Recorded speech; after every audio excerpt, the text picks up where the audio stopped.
예, 안녕하세요. 사랑합니다. 생활과 윤리 시간입니다.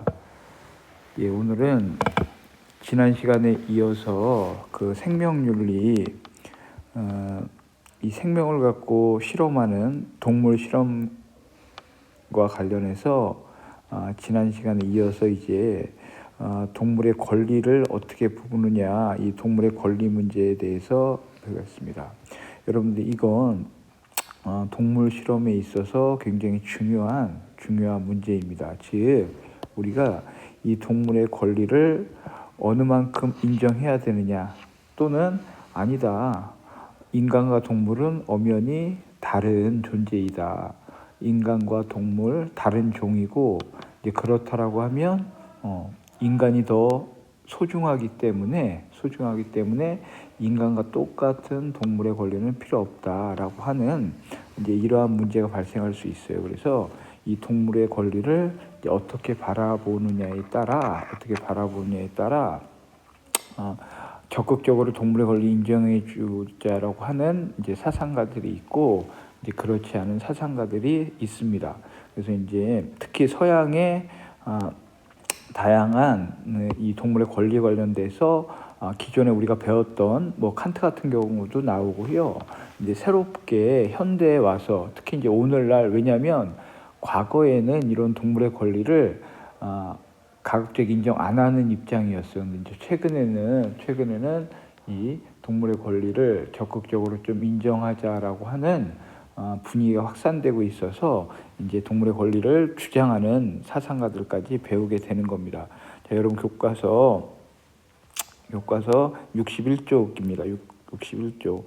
지난 시간에 이제 동물 실험 찬성과 반대 의견이 있었죠. 찬성과 반대 의견, 이제 그 의견을 살펴봤고요. 62쪽에 이제 넘기면 동물의 권리 논쟁이라고 해서 나와 있습니다. 먼저 여러분들 보면 이제 그 62쪽에 제일 아래에 보면 아퀴나스와 칸트가 제시가 되어 있습니다. 아퀴나스와 칸트, 우리가 이제 배웠죠. 아퀴나스와 칸트는 어디서 배웠습니까? 예, 서양의 의무론을 할 때 특히 이제 이 아퀴나스는 자연법 관련돼서 이제 배웠고요. 칸트는 의무론에 있어서 이제 핵심이 된다라고 얘기했습니다. 이 두 사람은 동물이 도덕적으로 고려받을 권리가 없다, 고려받을 권리가 갖고 있지 않다, 그러니까 동물의 권리를 인정하지 않는 거예요. 그런데 이제 뒤에 덧붙이는 말이 있습니다. 그렇다라고 해서 동물을 함부로 다루어서는 안 된다. 왜냐하면 이제 동물을 함부로 대한다, 그게 한 번이고 두 번이고 계속해서 그게 습관이 되면 결국 인간의 품성에 부정적인 역할을 끼친다. 그것과 관련돼서 이제 칸트는 아주 중요한 얘기를 합니다. 칸트는 먼저 칸트 볼게요. 인간은 동물과 관련해 직접적인 의무를 갖지 않는다. 즉 칸트 사상의 핵심은 동물의 권리와 관련돼서 칸트는 간접적 의무를 갖는다라고 표현합니다. 이 얘기가 무슨 얘기냐? 유일하게 지구상에서 인간만이 자율성이 있고 그렇기 때문에 도덕성을 실천할 수 있는 존재라고 여기는 게 칸트예요. 동물은 그런 게 없어요. 동물은 자율성도 없고요. 그러니까 도덕적인 것을 실천할 수 있는 게 없어. 그래서 여기 보면 동물은 자의식적이지 못한다, 자유의지가 없다라는 거예요. 못하므로 어떤 목적을 위한 하나의 수단일 뿐이다, 수단이 된다. 그 목적이란 인간이다. 그러니까 인간을 위해서 동물은 쓸 수 있다라고 이제 그렇게 이해를 해도 되겠죠. 동물에 대한 우리의 의무는, 인간의 의무는 인간에 대한 간접적 의무에 불과하다. 우리가 동물에 대해 의무를 갖는 이유는 그렇게 함으로써 사람에 대한 의무를 개발할 수 있기 때문이다.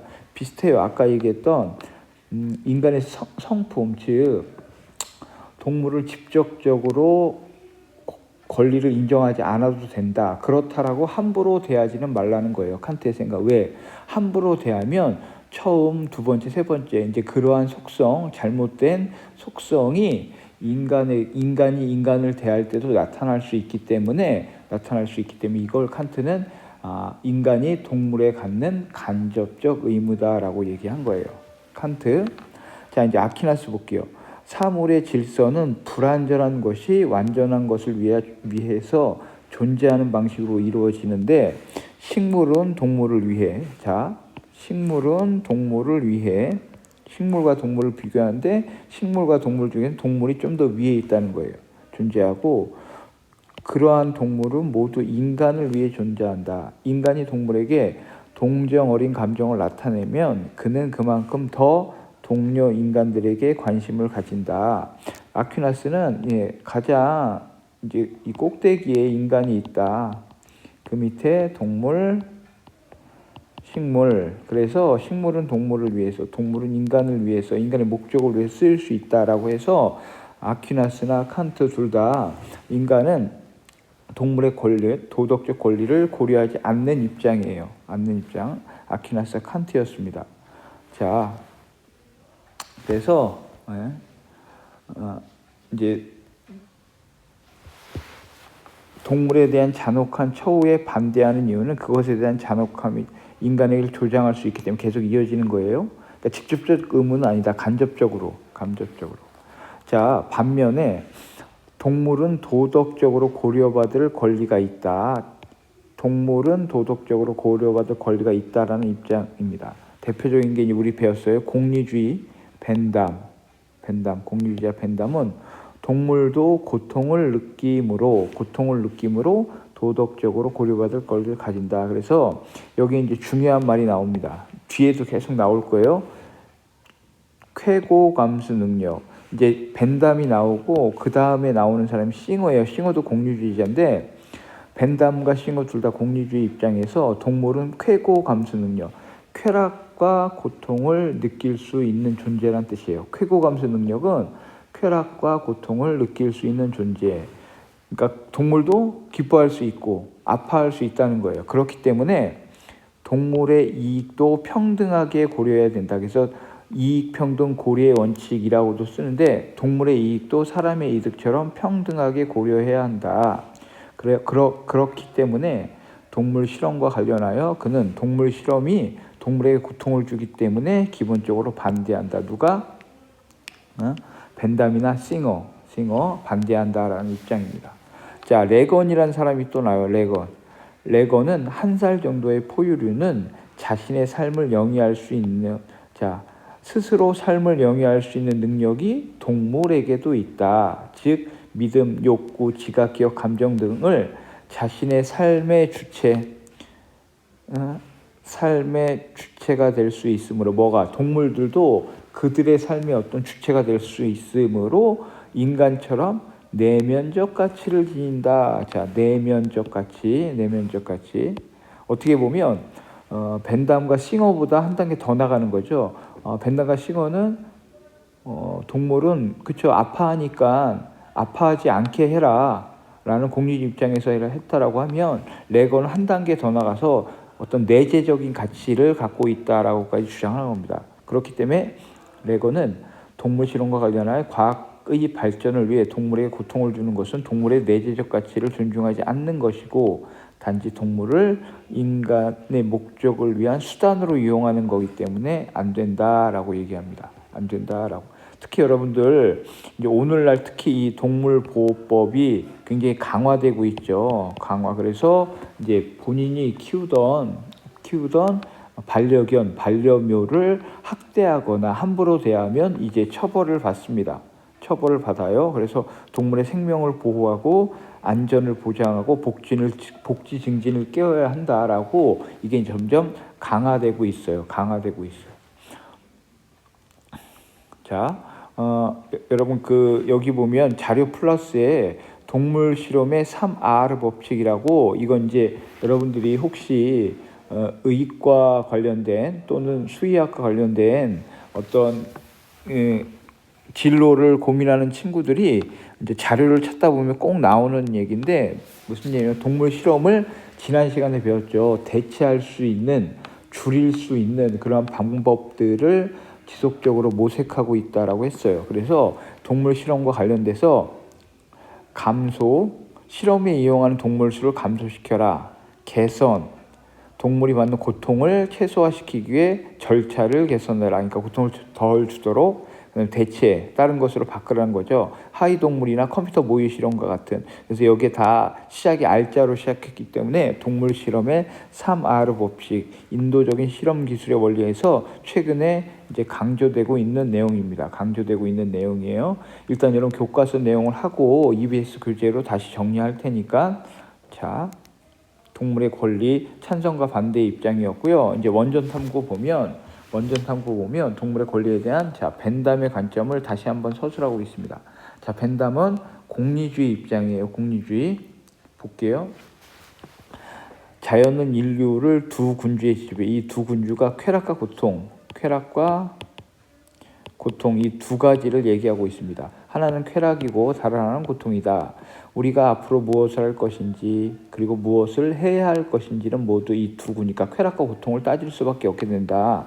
옳고 그름, 원인과 결과 관계도 역시 모두 쾌락과 고통이 중심이다.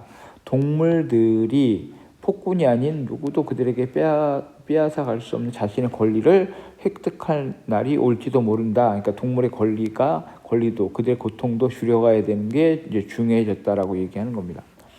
프랑스인들은 피부가 검다고 해서 흑인을 아무런 보상 없이 고통을 주고도 내팽개칠 수 있는 이유가 안 된다는 것을 안다. 특히 그쵸. 이제 현행 과거에는 인류 역사 진짜 옛날에는 노예도 있었고요. 우리나라 같은 경우 양반 상놈제도도 있었지만 이제 지금은 그런 것들이 인권이라고 하는 모든 인간은 평등하고 소중하다라고 하는 가치가 가장 중요한 가치가 됐잖아요. 그렇듯이 인간들은 언젠가 다리에 수, 피부 융털이 있는지 여부, 엉치뼈 끝이, 그러니까 이거 이제 동물과 인간을 비유해서 말하는 거죠. 등이 고통을 느낄 수 있는 존재에게 고통을 주고도 보상 없이 내팽개칠 수 있는 이유가 안 된다는 것을 인식하게 된다. 그만큼 이제 우리는 동물의 권리까지도 생각하게 되는 그런 시기가 됐다라고 얘기하는 겁니다. 뛰어넘을 수 없는 경계가 그 밖에 다른 무엇이 있는가? 이성의 능력인가 아니면 대화의 능력인가? 그러니까 우리가 굳이 당연히 동물은 인간의 언어를 사용할 수 없죠. 근데 이제 그런 게 과연 중요하냐? 중요치 않다.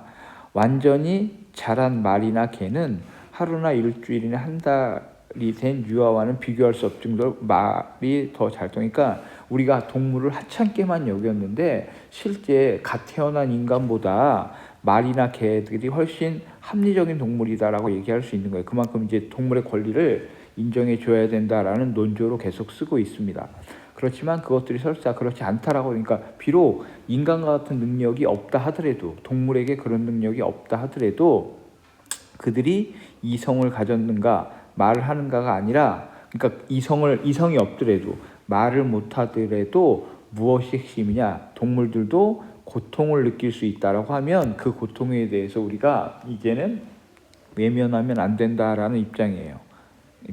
그래서 고통을 느낄 수 있는 어떤 유무, 그래서 쾌고 감수 능력에 대해서 계속 얘기하고 있습니다. 벤담은. 그래서 동물도 고통을 느낌으로 도덕적으로 대우해야 한다. 그래서 벤담의 공유주의 사상을 계승한 밀도, 도덕은 인간만이 아니라 쾌락과 고통을 느낄 수 있는 존재 전체에게 영향을 미치는 인간 행위에 관한 규칙화 계율이라고 주장한다. 그래서 오늘날 동물 중심주의를 대변하는 싱어도 이러한 공리주의 사상 기초에서 도덕적 고려의 범위에 포함시켜야 된다라고 싱어까지 얘기합니까? 싱어는 현대의 공리주의자, 벤담과 밀은 이제 고전적 공리주의자라고 얘기를 할 수 있습니다. 자, 이렇게 해서 이제 교과서 생명윤리 내용은 끝났고 이제 수능 교재를 통해서 다시 한번 정리할게요. 자, 여기 보면 이제 동물의 권리 논쟁. 오늘날 동물 권리에 관한 이제 여러 가지 문제. 첫 번째 음식을 위한 동물의 사육 문제, 그죠? 인간이 육식을 하는 그런 거에 있어서 어떤 이제 논란의 여지가 계속 생겨나고 있죠. 두 번째, 의복을 위한 동물 사육. 여러분 알겠지만, 뭐 밍크, 그렇죠? 동물의 가죽 이런 게 인간에게 꼭 필요한 거냐? 그러니까 과거에는 정말 천이나 옷이 발달하지 않았던 시기에는 필요했죠. 모피 같은 게 이제 겨울에 따뜻하고 하니까. 그런데 지금은 그렇죠. 의복을 만드는 기술도 발전해서 그것보다 훨씬 더 따뜻하면서 인공적인 것들을 많이 만들 수 있잖아요. 그래서 그런 이제 대체할 수 있잖아요. 그래서 오늘날 이런 동물의 어떤 가죽을 털을 쓰는 게 맞느냐 여기에 대한 이제 논쟁이 일고 있고, 유희를 위한 동물 활용. 유희가 뭐예요? 인간의 기쁨, 즐거움을 위해서. 그래서 이것과 관련된 대표적인 게 뭐야? 서커스, 특히 돌고래 쇼 같은 거. 몇 년 전까지만 해도 그러니까 많은 나라들, 동물원을 운영하고 있는 많은 나라들이 이 동물 쇼들을 굉장히 이제 재미있게 하고 사람들이 좋아하니까 돈이 되고 하니까 다양하게 만들고 했죠. 그런데 최근에는 특히 이제 우리나라도 이 돌고래 쇼, 그러니까 돌고래를 자연에 살고 있는 돌고래를 잡아와서 그냥 가둬놓고 키우는 거잖아요. 거기에 이제 훈련을 시켜서 쇼에 동원되는, 이게 이제 동물의 권리를 굉장히 침해했다라고 해서 이제 그러한 돌고래들을 다 살려줘라, 이러한 운동을 굉장히 적극적으로 펼치고 있고 많은 나라들이 또 그렇게 하고 있죠. 이런 것들이 유희를 위한 동물 활용 문제, 이게 동물의 권리를 이제 찬성할 것인가 반대할 것이냐 굉장히 뜨겁게 논란이 되고 있고요. 애완동물의 학대와 유기, 그렇죠? 여러분들 애완동물 몇 년 전까지만 해도 그냥 내가 내 돈 주고 사서 내가 키우는 동물, 어떻게 보면 그 사람의 어떤 소유물처럼 여겨왔죠. 그런데 최근에는 비록 본인이 어떤 가치를 주고 대가를 치르고 소유권이 인간에 있다 한들 그 반려 또는 그 애완동물을 함부로 대하면, 아니 심지어 학대를 하면 처벌받습니다. 동물보호법으로 처벌받아요. 그래서 여러분들 가끔 그런 기사 나오잖아요. 그런 뉴스. 자기가 키우는 개를 차에 매달고 막 그냥 가서 매달린 개가 막 죽거나 자기가 키우는 고양이를 막 집 밖으로 던져서 죽게 한다고 하는 거. 이제 이런 것들이 과거에는 그냥 뭐 그러고 넘어갔겠지만 오늘날에는 처벌의 대상이 됩니다. 왜? 그런 법이 정해졌기 때문에. 자, 이런 것들이 바로 다 동물의 권리에 관한 문제입니다. 그래서 이것과 관련된 논쟁의 핵심은 과연 그러면 우리 인간은 동물을 어떤 도덕적으로 바라봐야 하는가? 그만큼 그들의 권리를 인정해야 하는가라고 이제 인정해야 된다라는 입장과 아니다, 동물은 인간과 다르다라는 이렇게 두 가지 입장이 있을 수 있겠죠. 먼저 책을 통해서 아퀴나스와 칸트를 배웠었죠. 근데 이제 추가적으로 동물의 도덕적 권리를 인정하지 않는 입장이에요. 인정하지 않는 입장. 자, 아리스토텔레스, 식물은 동물을 위해 존재하고 동물은 인간을 위해 존재한다. 그러니까 인간만이 최고의 위에 있고 나머지 것들은 다 수단이 될 수 있다. 식물도 수단, 동물도 수단. 그러니까 권리가 없다라고 보는 입장이고요. 아퀴나스 배웠죠. 동물은 도덕적으로 고려받을 권리를 갖지 않는다. 그래서 이 아리스토텔레스가 얘기했던 비슷한 말을 아퀴나스도 했습니다.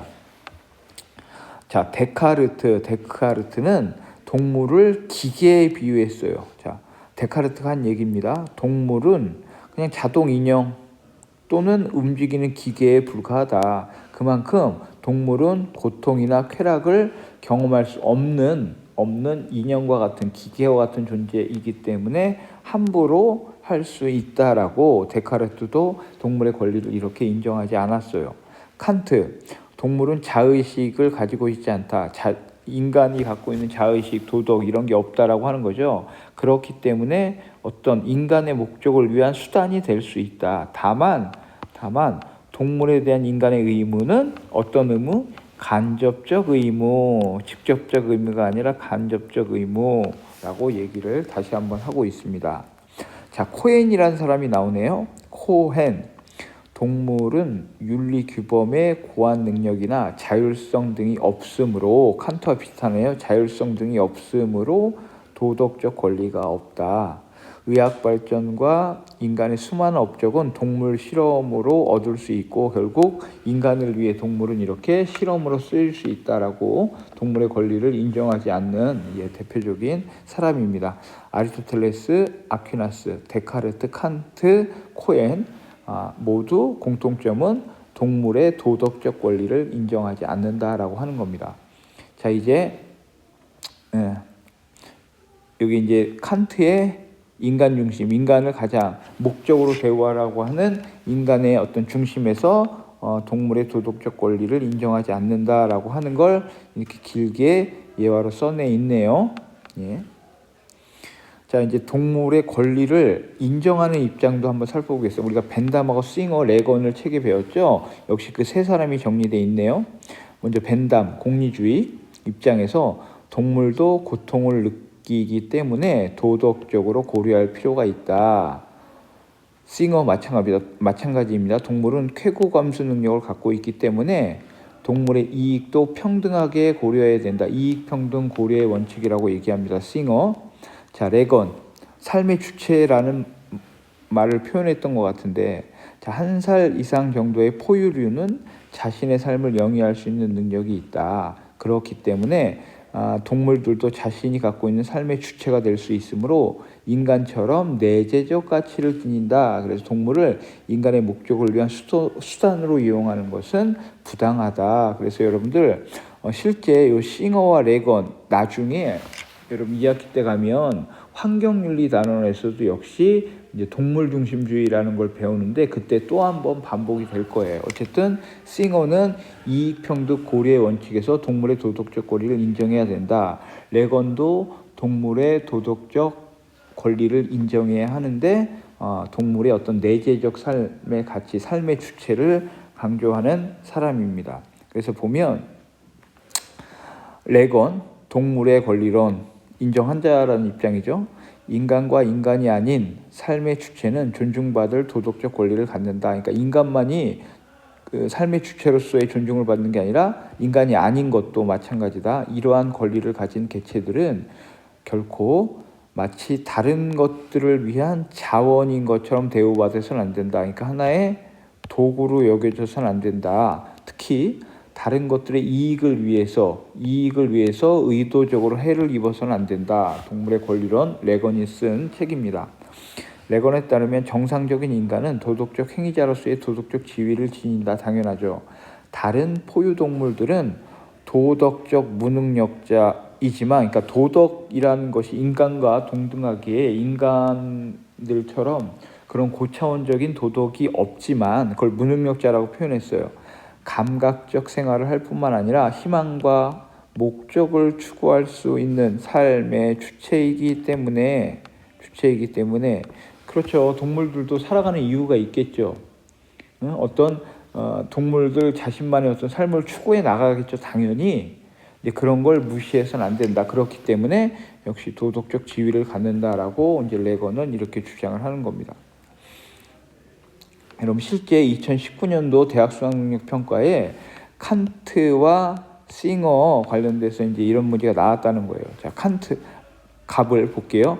자연 체계 내에서의 인간은 다른 동물들과 같이 대지의 산물로서 평범한 가치를 지닌다. 그러나 도덕적 실천 이성의 주체로서의 인간은 자연 안에 존엄하며 절대적 가치를 지닌다. 즉 우리가 지금 배웠죠. 직접적인 의무, 간접적 의무 이렇게 표현했죠.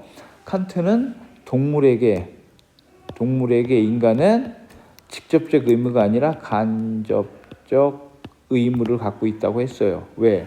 동물은 자유의지가 없어. 그러니까 도덕적으로 고려할 필요가 없어. 그런데 그렇다고 함부로 막 대해서는 안 된다. 왜? 그게 습관이 되면 그 잘못된 습관으로 인간들에게 해를 줄 수 있기 때문에 그래서 갑이 칸트가 되는 거예요. 바로 동물에 대한 간접적 의무를 이렇게 서술하고 있는 겁니다. 을 볼까요? 도덕적 기준은 어떤 행위에 의해 영향을 받는 모든 존재들의 이익과 고통을 동등하게 고려한다. 자, 이익, 평등, 고려의 원칙이라고 표현했죠. 누구요? 맞습니다. 싱어, 공리주의자. 그러므로 어떤 행위가 누군가의 피해를 입히게 된다면 그 행위는 하지 말아야 된다. 동물이 인간의 행위 때문에 고통을 느낀다, 피해를 본다, 그러면 하지 말아야 된다. 싱어의 입장입니다. 이익, 평등, 고려의 원칙. 그래서 싱어는 쾌고 감수 능력을 지닌 존재의 이익 관심을 인간과 똑같이 평등하게 바라봐야 된다라고 하는, 그래서 실제 기출문제 여러 번 출제됐어요. 여러 번 출제됐다라고 하는 건 앞으로도 이제 계속 나올 수 있다는 얘기입니다. 자, 여러분 이제 칸트가 말을 되게 이제 어렵게 해서 하지만 칸트는 이 윤리와 사상에서 마찬가지 생활의 의무론뿐만 아니라 아주 중요하게 다뤄지는 거기 때문에 이 자료 플러스 칸트까지 하고 오늘은 이제 이 생명윤리 단원을 마무리하겠습니다. 자연 중에 생명이 없음에도 아름다운 것에 대해 파괴를 일삼는 것은 인간의 자기 자신에 대한 의무에 반대라는 거예요. 왜냐하면 그것은 그 자체만으로는 도덕적인 게 아니지만 그럼에도 도덕성을 매우 촉진하고 적어도 그를 위해 곧 무엇인가 광물계의 아름다운 결정체, 식물계의 아름다운 것들을 유용성에 대하여 고려 없이도 사랑하도록 준비시키는 감성의 정조인 인간 안의 감정을 약화시키거나 절멸시키기 때문이다. 그러니까 이 얘기가 뭐냐면 계속적으로 얘기하는 거야. 간접적 의무가 있다는 거야. 직접적으로 인간처럼 목적을 위해 대우할 건 아니지만 그렇다라고 학대를 한다거나 뭐 이제 죽인다거나 이런 건 해서는 안 된다. 왜? 그러한 습성이 인간에게도 영향을 줄 수 있기 때문에. 그래서 이제 계속 얘기합니다.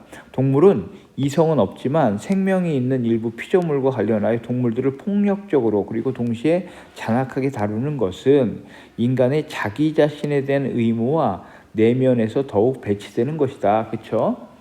왜냐하면 그로 인해 동물들의 고통에 대한 공감이 인간 안에서도 둔화되고, 그렇죠? 그러한 나쁜 습관이 인간에게도 악영향을 줘서 그로써 인간들과의 관계에서 도덕성에 매우 이로운 자연 소질이 약화되고 점차로 전멸되기, 없어지기 때문이다. 늙은 말이나 개가 오랫동안 수행한 봉사에 대한 감사마저도 간접적으로는 인간의 의무에 속한다. 간접적인 의무이다. 이러한 동물들과 관련된 감사의 정은 직접적으로 볼 때는 언제나 인간의 자기 자신에 대한 의무일 따름이다. 그러니까 인간이 이렇게 동물들에게 학대를 한다거나 잔인하게 폭력적으로 대우하지 말라. 최소한의 그 정도 의무는 인간에게 있다. 그거를 다른 말로 간접적 의무다. 그래서 식물, 동물을 함부로 다루는 것에 칸트는 반대를 하면서 그게 간접적 의무라고 얘기합니다. 하지만 그 이유는 그것들이 그 자체로 도덕적 존중을 받을 만한 가치가 있는 것은 아니고 그것들을 함부로 다루는 행위가 인간성을 해치기 때문에. 여러분, 그만큼 칸트는 인간의 존엄성이 중요하다고 여겼어요. 어떠한 이유가 됐건 인간의 존엄성을 해치는 것은 안 된다.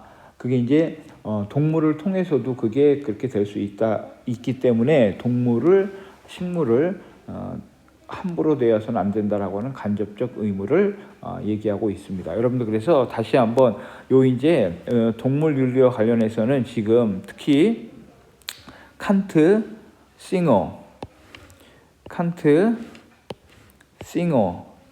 그 다음에 레건, 이 세 사람은 나중에 환경윤리에서도 계속 이어집니다. 동물의 권리에 대해서 어떻게 바라보느냐. 다시 한번 정리하면 동물은 자율성이나 인간과 같은 도덕성이 없기 때문에 동물의 권리를 인정하지 말자라는 입장이 있고요. 대표적으로 칸트, 아퀴나스가 되겠고, 아니다. 동물도 도덕적으로 고려를 받아야 된다. 왜? 그 이제 이유가 달라지는, 동물의 권리를 인정하는 그 이유가 달라지는데, 싱어 같은 경우에는 이익평등 고려의 원칙으로서 동물도 쾌고 감수 능력이 있기 때문에 동물의 권리를 인정해야 된다. 반면에 레거는 이제 삶의 주체로서 대우받아야 된다라고 얘기를 하고 있습니다. 그래서 여러분들 특히 이제 가장 여러분들이 나중에 문제를 풀다 보면 헷갈리는 부분이 그러면 동물의 권리를 인정하는 레건과 싱어 이 두 사람을 섞어 놓은 문제가 여러분들이 가장 헷갈려하는 문제예요. 왜냐하면 동물의 권리 인정하지 않는다, 동물의 권리 인정한다. 요거는 구분하기 쉬워. 그렇죠? 그런데 이제 동물의 권리를 인정하는 입장에서 약간의 방향성이 다른 게 레건하고 싱어예요. 그래서 선생님이 다시 한번 부탁하는데, 여러분들이 내용 공부를 열심히 해서 이것을 어떤 식으로 됐건 이해하고 암기하는 것도 좋아요. 그런데 그렇게 내용 공부만 해서는 실력이 안 늘어요. 모의고사나 수능은 기출문제를 통해서 실제 문제풀이에 어떻게 적용되는지를 아는 게 대단히 중요해요. 그래서 레건과 싱어 같은 문제도 여러분들이 이제 다음 시간에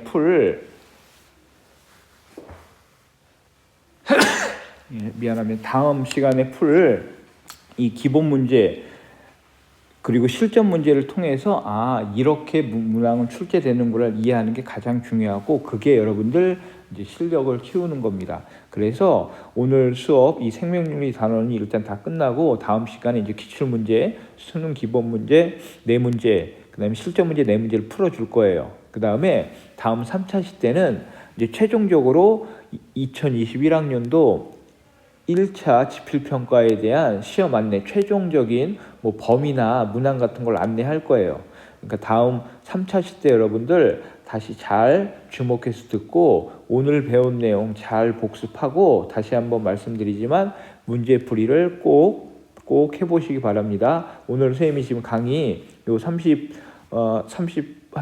정도 했는데 남은 시간에 먼저 꼭 풀어보세요. 여러분들이 문제를 푸는 시간을 주는 거야. 그래서 좀 일찍 끝내는 거예요. 그러니까 문제를 꼭 풀어봅니다. 시험 범위에 요 문항들도 다 들어가요. 알겠습니까? 다음 시간에 그러면 문제 해설 강의 시작하겠습니다. 다시 한번 문제 꼭 풀어봅니다.